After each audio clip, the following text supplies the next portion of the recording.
또 확인합니다.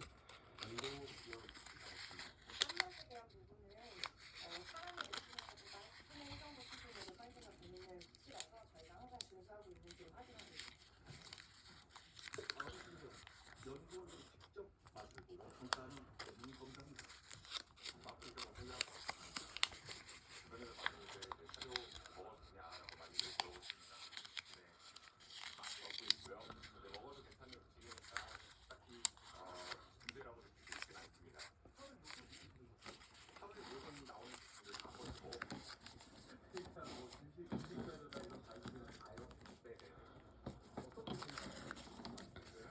저는 케이크가 맛있었던 것 같습니다. 바로 옆 수제 간식집에서 한창 케이크를 구워내는 중인데요.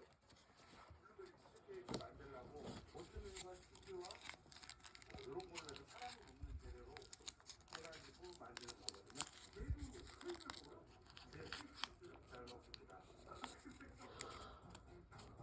이제 케이크를 장식할 크림을 준비하는데요.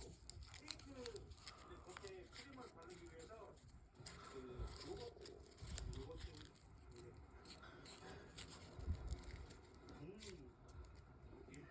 아주 신기한 신선한 그런 요거트 맛이 나오네요.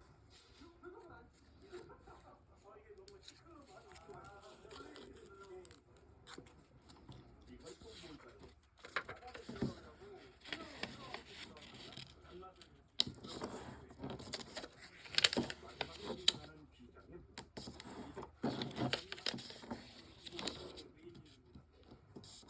모든 그릇 나는 가까이 한다는 거죠.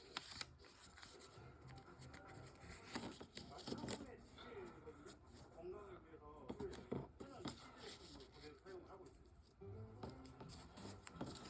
깨끗하고 신선한 원료만을 골라 아낌없이 듬뿍 올리는 맛있는 치즈크림. 여기에 큼직한 블루베리 토핑까지 묵묵하게 한가득 올려줍니다. 알려졌는 케이크 완성. 사실 저도 반려동물을 키우는 반려가족이라서 제가 라인에서 비교를 해봤을 때 이렇게 고소한 맛이 있었구나, 이런 맛을 강아지는 좋아하는구나 라는 학습이 되었었던 것 같아요. 그래서 조금 더 반려견에게 조금 더 가까이 다가갈 수 있는 계기가 되지 않았나 싶습니다.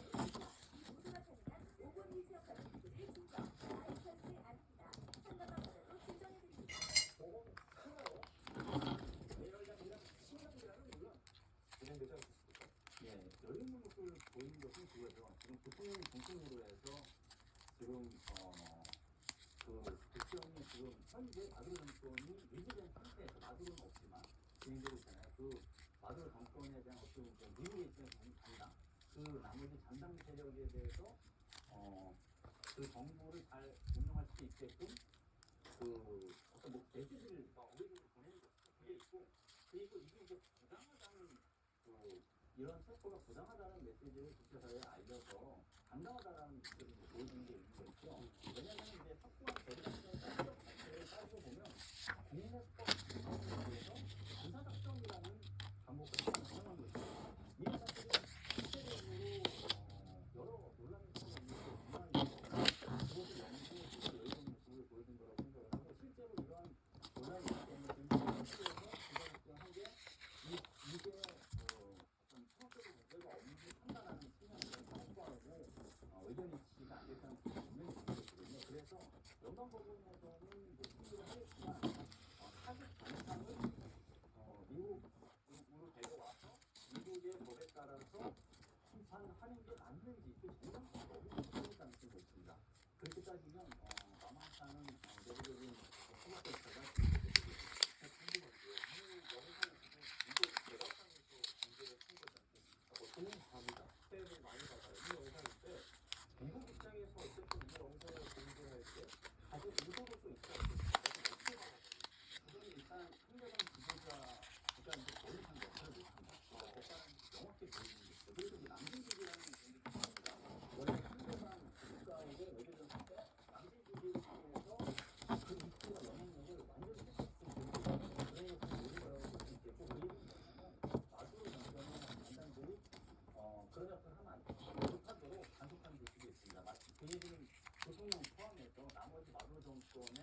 그 내각 포함해서 지도자들이 마두로처럼 미국의 어떤 따르기 아니면 똑같은 신세가 될 수 있다라고 함으로써 사실 야권이 지금의 어떤 가두기 상황에서 정권을 가져갈 수 있도록 도와주는, 모여서 도와주기도 하고, 그 다음에 현재의 마두로 정권의 장담에 대해서 어떤 확실한 신뢰를 유도하는 그런 메시지가 더 영상에 말씀해 주신 것처럼 그렇기 때문에 이제 베네수엘라 내부의 혼란과 정치인데 어느새 지금 조선 같은 경우에 통치권 수행을 맡을 걸로 보이는데 지금 이미 유일한 대통령은 마두로다라고 생각하는데 그 부분에 대한 수습이라고 해야 될까요? 앞으로 내부 상황은 어떻게 흘러갈 거라고 보세요?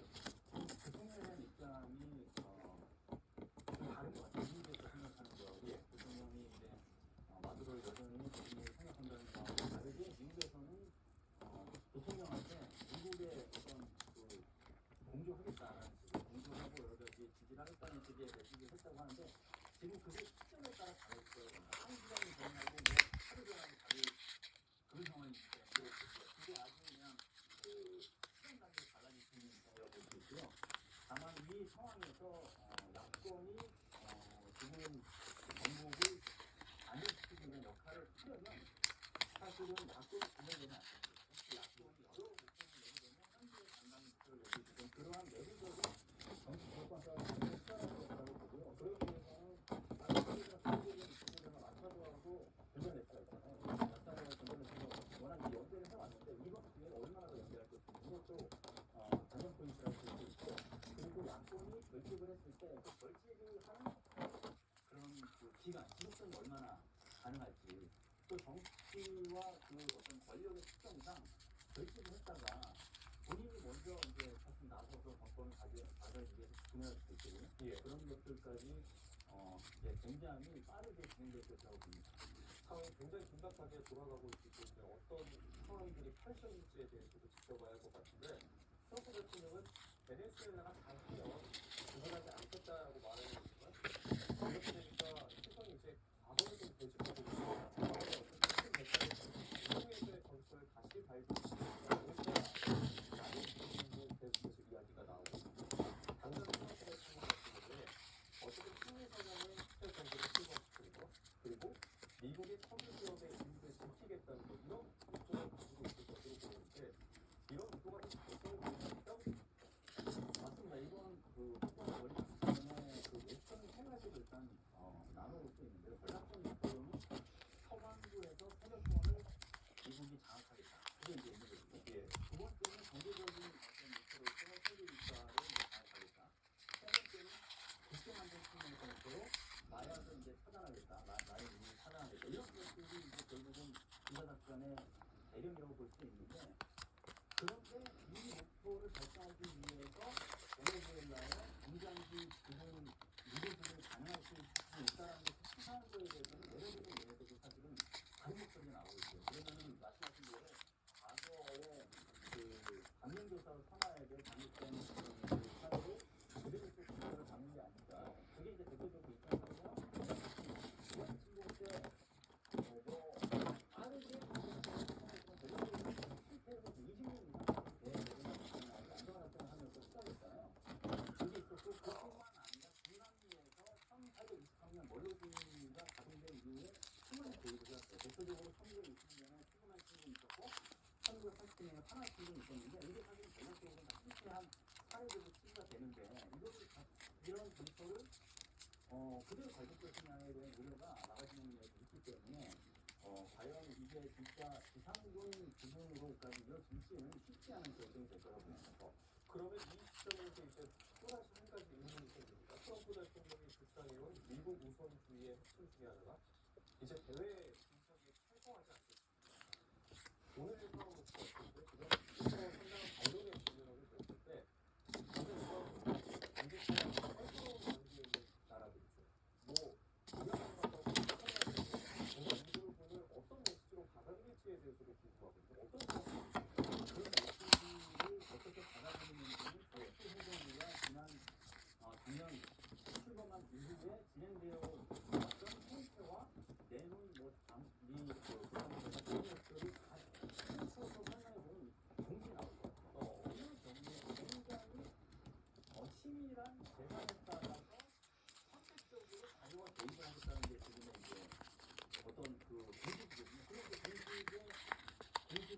그 가정적인 변수가 또 있지만 세 가지가 있는데 첫 번째는 직접적인 이익이 있는 거고 두 번째는 상대방의 영향이 어느 정도 있는 거고 세 번째는 그게 어느 지역에 해당되는 국가에 그 따지면 북한 입장에서는 의외로 이 상황을 모정하지 못하고 관광하는 그 상황을 바라고 있었는데 첫 번째는 실제로 이 내용이 만약에 진짜 포스 이런 문제를 지적하고 있는 게 아니잖아요. 예. 직접적으로 북한한테 이들 어떤 누구 단체에서 소리를 발생해야겠다 이런 게 없는 이제 문제 있고 지역적으로 굉장히 거리가 멀습니다. 두 번째는 상대방의 역량은 북한이 사실상 핵무장을 한 상태잖아요. 50여 개 핵탄두가 있는 상태이기 때문에 뉴클리어 파워라는 얘기를 여러 번 했잖아요. 그런 국가를 상대로 해서 베네수엘라나 이란처럼 똑같이 할 수 있겠느냐. 북한은 그런 측면에서는 어렵다 이런 생각을 하지 않습니까? 마지막으로 지역적인 측면에서 지금 이 북한과 전략서에 서방부 세력권 장악을 제일 순위로 내서 했기 때문에 일부가 한반도는 아무래도 지역에서 우선순위가 떨어지고 마찬가지로 이 북한과 전략서에서 북한이 단어가 한 번도 등장하지 않았잖아요. 그걸로 따지면 북한은 다른 미국이 타겟으로 삼았던 국가는 다르기 때문에 어려운 위치에 있는 국가라고 생각하는 그렇군요. 북한이 이런 가운데 오늘 오전에 핵미사일 두 발을 발사를 했는데 조금 전에 이재명 대통령이 중국 스페인 방송에 대해서 출국을 했습니다.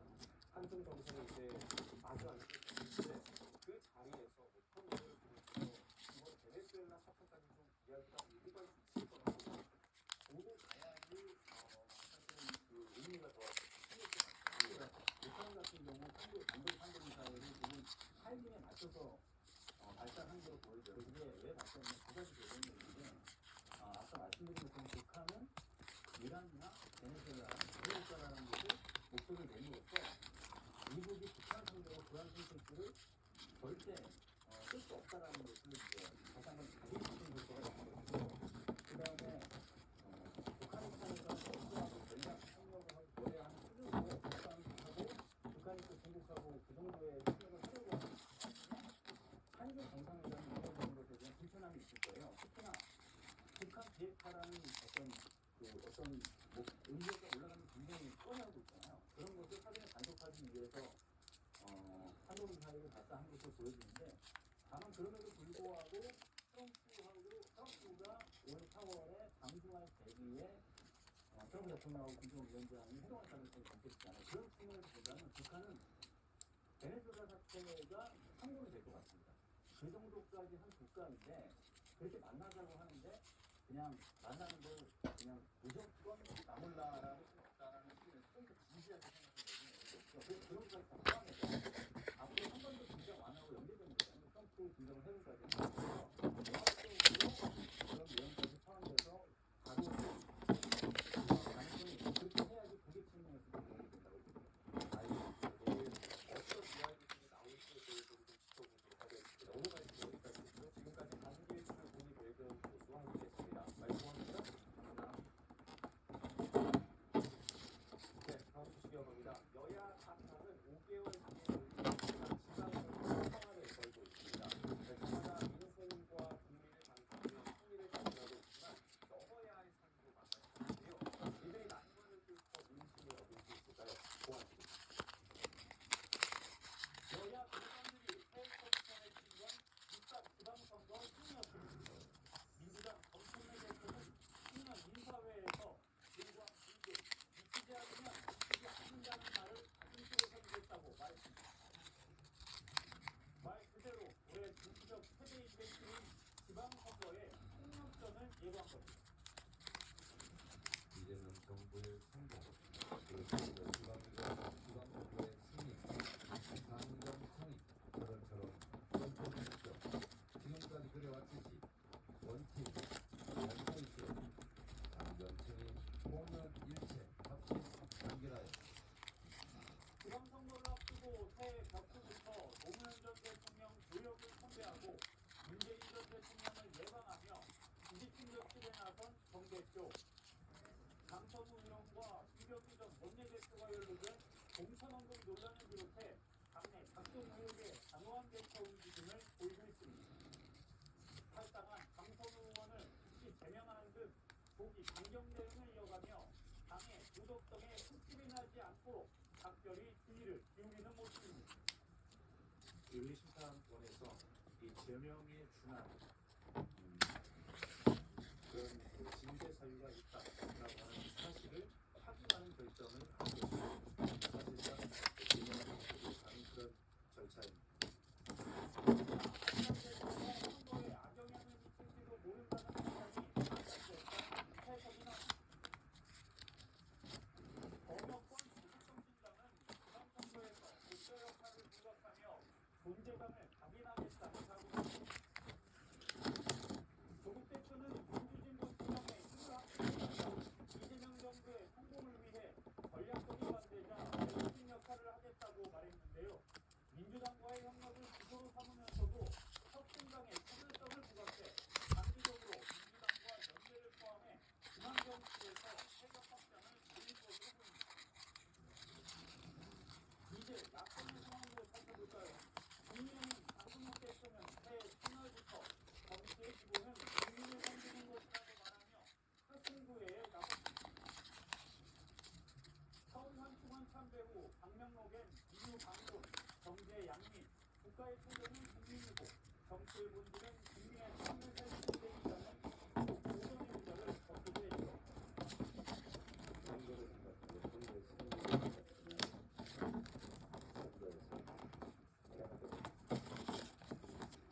승리를 생각하며 선거에서 국민을 생각하고 국민의 삶을 생각하며 선거의 승리를 따라올 것이라고 생각합니다.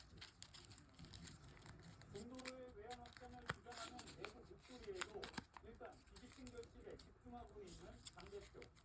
국민의힘이 현재 17곳의 광역단체장 중 11곳을 차지하고 있지만 탄핵 이후 뒤돌린 민심을 되돌리지 못한다면 대구 전국을 제외하고는 어디 하나 안심할 수 없다는 사기천 현실을 마주한 게 사실입니다.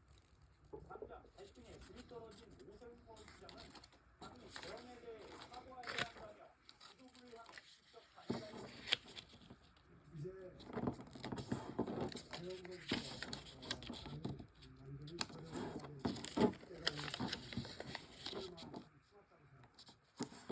이재명 의원도 지금 이 모습으로는 상태가 예상된다고 비판하고 있어 보수 재건이라는 강한 밑밥 아래 어지럽게 터진 목소리들을 어떻게 규합해낼지가 최대 관건입니다.